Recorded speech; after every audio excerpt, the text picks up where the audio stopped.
विशाळगडावरच्या अतिक्रमणाच्या मुद्द्यावरून खासदार शाहू महाराज छत्रपती आणि संभाजीराजेंमध्ये मतभिन्नता पाहायला मिळते। अतिक्रमण काढण्याच्या मुद्द्यावरून संभाजीराजेंनी 14 जुलैला चलो विशाळगडचा नारा दिला, तर दुसरीकडे खासदार शाहू महाराज छत्रपतींनी मात्र सगळ्यांनी एकत्रितपणे समजुतीने हा विषय सोडवला पाहिजे असं म्हटलंय। दरम्यान कोल्हापूरच्या जिल्हाधिकाऱ्यांनी या संदर्भात एका बैठकीचं आयोजन केलं होतं।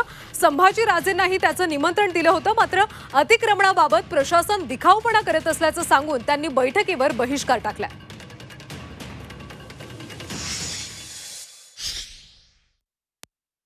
तर 13 तारखेला दुपारी 2 वाजता आपण सर्वजण विशाळगड किल्ल्यावर पोहोचायचं।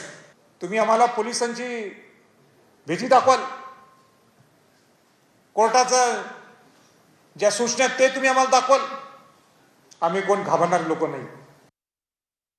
अतिक्रमण जर असेल तर ते शासनाने किंवा जे काय तिथला जिल्हा परिषद किंवा शासन जे काय असेल ते योग्य ते त्या दृष्टिकोनातून निर्णय घेईल। खरं जर पाहिलं तर सगळ्यांनी एकत्र बसून आणि समजुतीने हा विषय मिटवला तर सगळ्यात चांगला आहे।